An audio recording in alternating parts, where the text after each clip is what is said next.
So in this video, we're gonna look at the Kindle Paperwhite 11th gen. Now this one has a 6.8 inch display, an adjustable warm light, 8 gigabytes. This one's also ad supported. This one's also IPX8 waterproof, up to 2 meters of fresh water for up to 60 minutes, and up to 0.25 meters of seawater for up to 3 minutes. They're also advertising up to 10 weeks of battery life. That's definitely gonna be hard to test out for this video. And they're also saying 20% faster page turns. You get a 300 ppi glare-free display that's gonna read like real paper even in bright sunlight. You can also charge this one with USB-C. You can also get unlimited access to over 2 million titles if you have Kindle Unlimited. You can also pair this with an Audible description or Bluetooth headphones if you'd prefer to listen than read. This one weighs in at 7.23 ounces or 205 grams. You can also do dark mode on this one, where it switches to a white font with black background.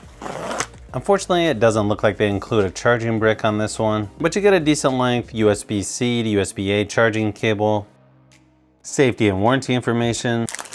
It's got a nice soft touch material there on the back, very similar to some of their Fire HD tablets. So here on the bottom, you get your power button and USB-C charging port, plus your LED indicator light. You can see your Kindle startup screen there. This one also has 2.4 or 5 gigahertz Wi-Fi. So once you log in with your account, you can set up your Kindle. You can also take a tour to learn more about your Kindle, start a list of books you want to read. You can also find your next book by visiting the Kindle store. Also, when you're inside a book, you can tap the top of the screen to display the toolbar with more options. Up here in the settings, you've got airplane mode, dark mode, sync with your Kindle. You've also got all settings. You can change the screen brightness and the warmth of the screen as well. Inside all settings, you've got your account, wireless connections, device options, reading options, language and dictionaries, accessibility, and then you've got help and user guides. If you tap the 3 dots up in the corner, you can go to the Kindle store, restart your device, reset it, or device info. If you already have the Kindle app on your phone, you can actually use that to set up this device faster. Inside the Kindle store, you've got a lot of different options here. Inside the Kindle store, you've got books, Prime Reading, deals, Kindle Unlimited, best books of 2020, best of the month. Scrolling on here is going to look a little different than a typical tablet, just because of the type of screen this has and that it's black and white. But I gotta say, in person, everything looks nice and crisp. I've gotta say, being new to Kindle Paperwhite, I'm really liking the screen on here. It definitely seems a little bit easier on the eyes. The nice thing is, if there's a book that you're not sure if you want to buy yet, you can go ahead and try a sample. So it'll just add it to your home screen.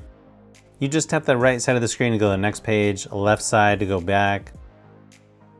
Tap the top to get your toolbar. There's a few things like settings, Goodreads, store, search, and of course your home button. You can also adjust the size of the text between compact, large, and standard. You can also adjust margins, alignment, spacing, and orientation. Quite a few other adjustments as well.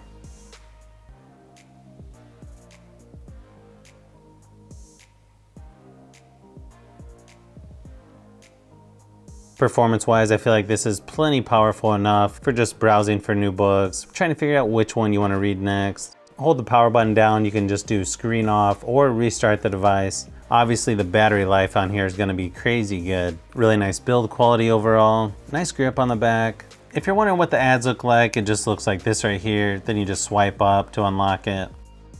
Mine just did a software update, so now they added this little arrow here at the top. I think it looks a little bit cleaner here to access your Bluetooth, dark mode, all settings. Then the slider for your brightness and warmth changed a little bit too. You've also got the home and library down here at the bottom as well. Pretty small update, but I feel like it does add a little bit of functionality there. Nice thing is about this type of screen, the image quality is pretty much the same no matter what angle you're looking at it.